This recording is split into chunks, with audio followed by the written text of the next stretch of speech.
a lot of content to go through today, so we're gonna go right away. Make sure that you have out your identity sheet. I probably should have told you that when you guys were digging stuff out, but yeah, this pink identity sheet. Make sure you guys got that out too. So if you don't have one, if you lost one, let me know. Get you one because it's gonna be so important. So picking up where we left off on Wednesday. So Wednesday we did a little review at the start, then we got into a little bit of working with identities and simplifying. We're not solving, because if you'll notice there is no equal sign, we can't solve. So I'm not looking for what X is, I'm just looking for a simplified version of this state. Or that expression. So I'll give you 2 minutes to get these two warmed up, Chris. About to. Warm it up, Chris.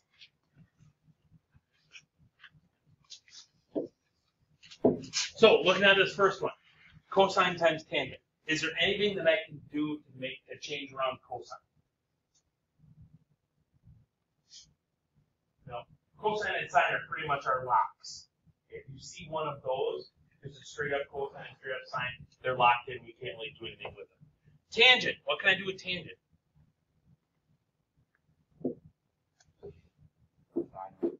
Sine over cosine?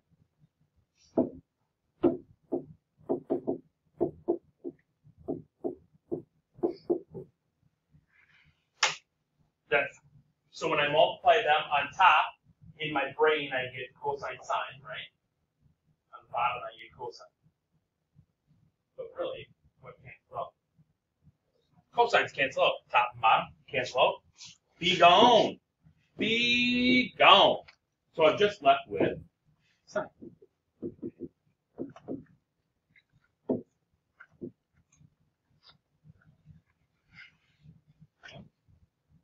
Secant, cotangent. Can I change it around secant?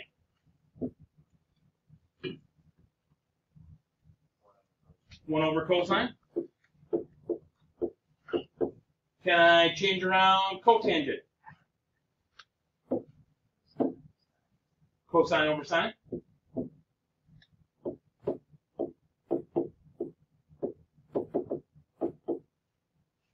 Multiply those two together and I get 1 over sine, right? Now, 1 over sine, yeah, I like it, but can I change that? Because I know you, if you're like every other math student, ages 14 to 18 in the United States of America, you don't like fractions. So how can I write that without fractions? Cosecant. Exactly, that's cosecant.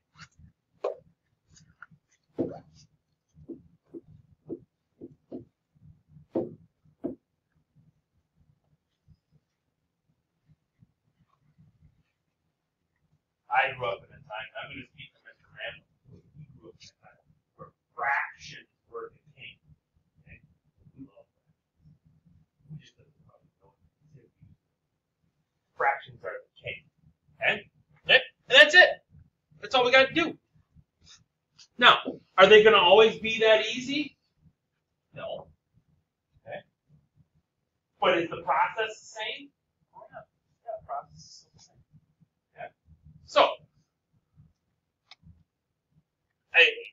the reason that if you're following along with numbers of the examples is because we pulled from different ones over the course of different years. We moved things around it. And it's a screenshot of a PDF, so I couldn't go change the number to, so that's why it's number 13. So ignore those, just focus on the example. So we got 1 over 1 plus sine, plus 1 over 1 minus sine. Now, if I'm going to add and subtract fractions, what do I got to have? Common denominator. Do I have a common denominator? No. Okay. So I got to get myself into common denominator form.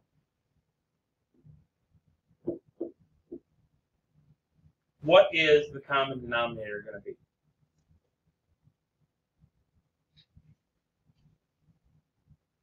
From the left fraction, I need to have a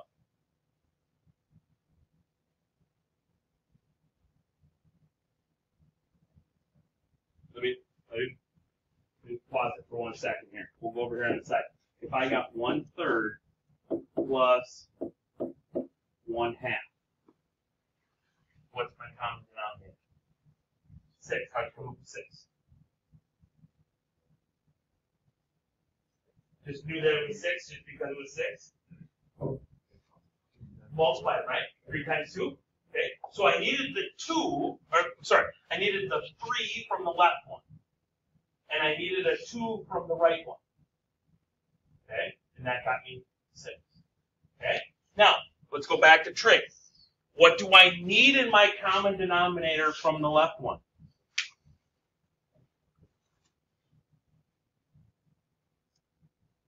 If over here I needed this 3 in that common denominator, what do I need from this one? I need a 1 plus sign, right?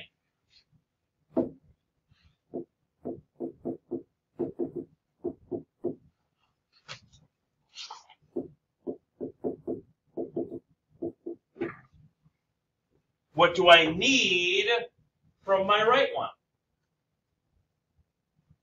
I need a 1 minus sign.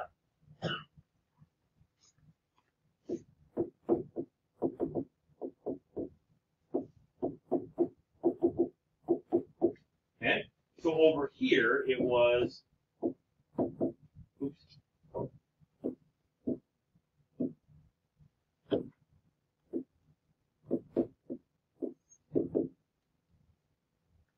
Go back to the blue one now, just a straight up number. What do we have to do now? Now that we found our common denominator, now what do we do? Right side, 1/3.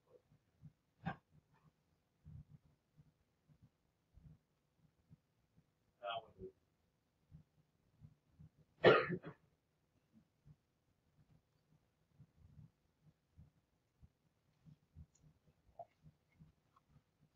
Bring down the same numerator and add them together.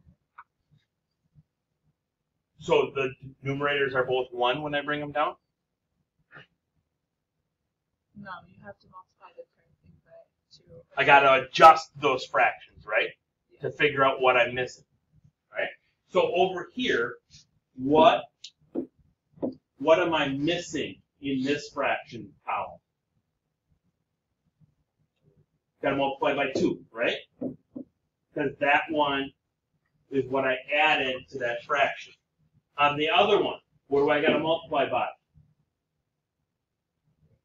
3, because that's what I'm missing from that common denominator, right? Okay? Same concept over here now. What am I missing denominator to denominator? 1 minus sign, right? So I got to multiply the top by 1 minus sign. Well, 1 times 1 minus sign is just 1 minus sign. Second one, what am I missing denominator to denominator? 1 plus sign, right?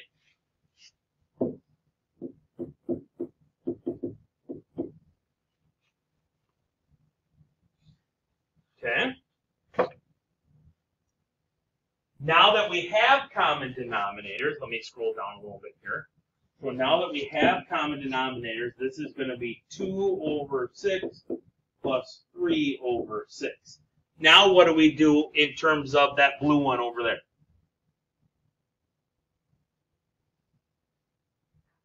Add the numerators. What about the bottoms? Stays the same, right? Okay.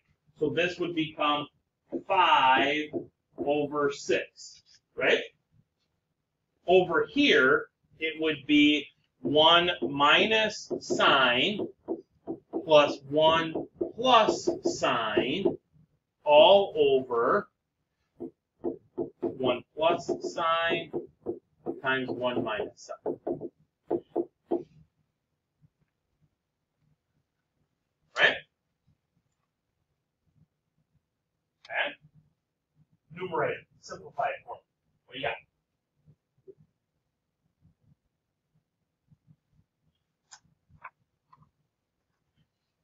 What does the numerator simplify to be? 1 minus sign plus 1 plus sign. Close. 2. What about the signs? Minus sign plus sign. Negative sign plus sign is 0, goes away. 1 plus 1 is 2. So the top here is 2.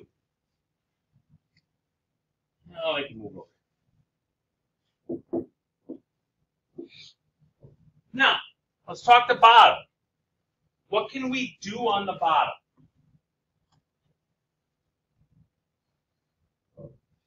What mathematical operation is going on now? Multiplication. So let's multiply it out. Okay? If I multiply that out, I've got first,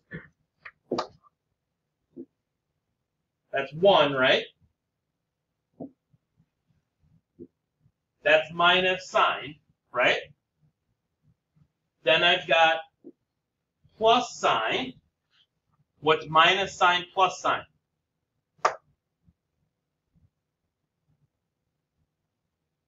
Minus sign plus sign. 0, okay, times negative sign squared.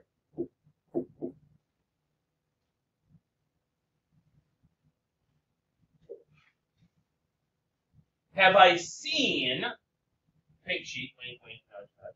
Have I seen 1 minus sign squared somewhere? Where? Number 7, right? It's the middle one in number 7. So 1 minus sign squared, using my identity sheet, would become cosine squared, right?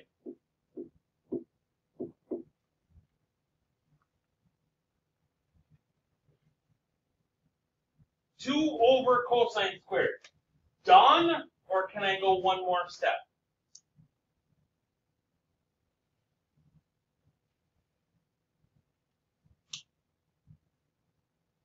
Remembering the fact that you're an American youth ages 14 to 18.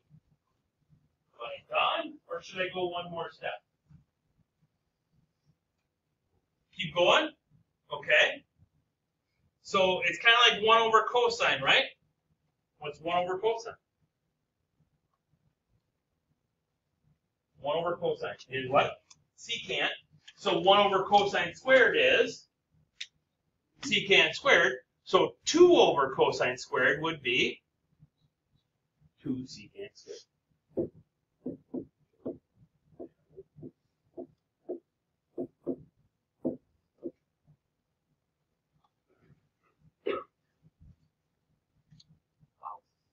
Good stuff.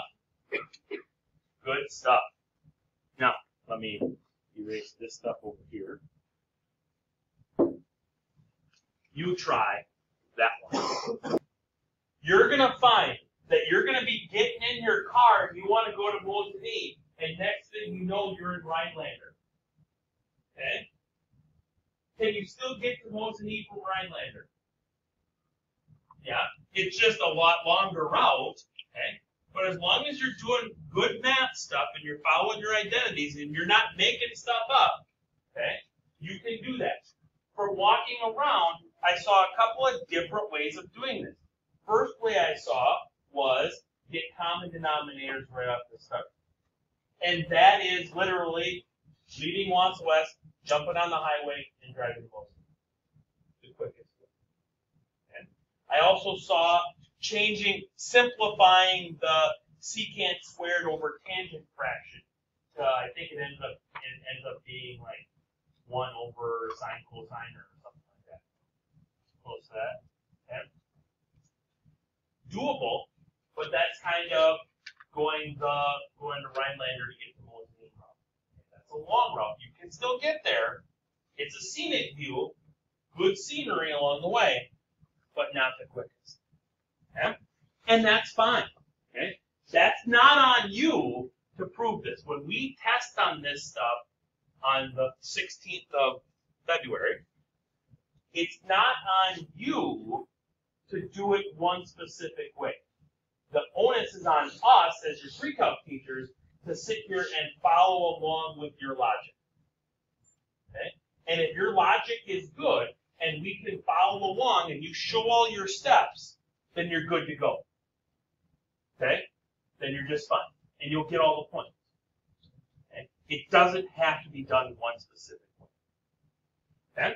So, I would say here, let's make this be secant squared of x over tangent of x minus, this then is going to become tangent squared of x over tangent of x. Okay? So then this becomes secant squared of x minus tangent squared of x all over tangent of x. Do we have a identity for either secant squared or for tangent squared? And you can just shut out the number. That's number 11 on our sheet. Yep. So secant squared is tangent squared plus 1.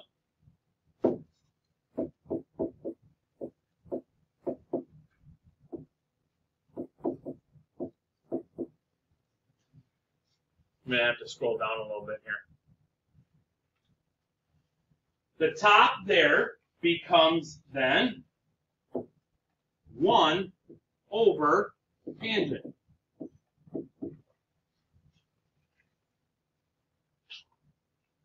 What's the reciprocal of tangent?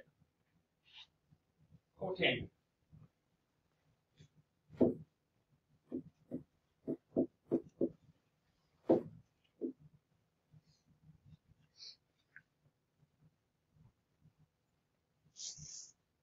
Okay.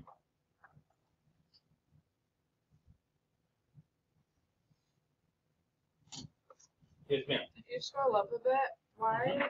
So like if you do the common denominator thing, Mm-hmm. wouldn't you want the tan squared x on the bottom, not on the top? Like how did you get the squared up top? Because I have to scroll up even a little bit more. Because here, this is like over 1, right? So to get to my common denominator, I have to multiply by tangent of x over tangent of x. Oh, and then that one you multiply by 1. This Okay. one I didn't have to change at all. Okay. Yep. Kind of like 1/6 plus 1/2. You know, the 1/6 doesn't have to change, but the 1/2 does. Okay?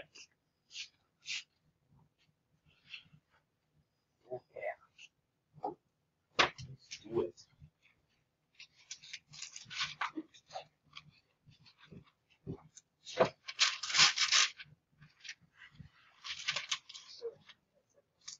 Just a random unit circle. Just random in your notebook. Yeah. So working this right here. So this would just be sine of x times sine of x over cosine of x. So then this is really cosine of x plus sine squared of x over cosine of x. Right? Okay.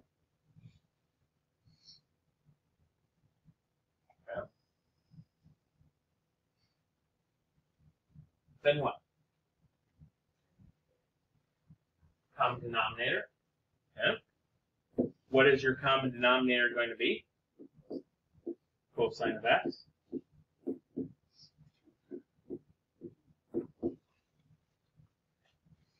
First left one becomes what? Cosine squared.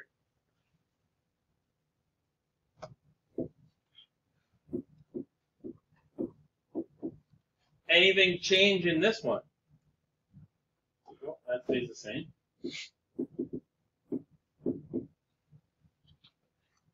Okay.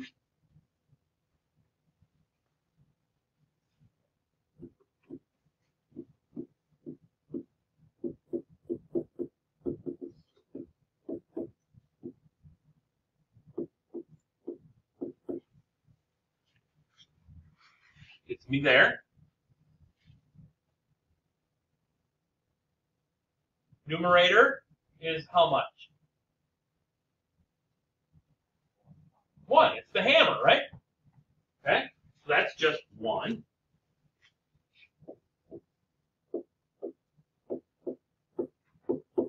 And 1 over cosine is secant. So that whole thing is just secant.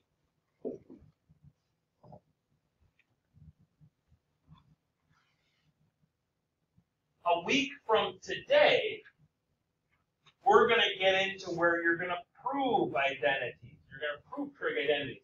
And we're going to say cosine of x plus sine tangent equals secant. And you just have to show all of that to prove it. Okay.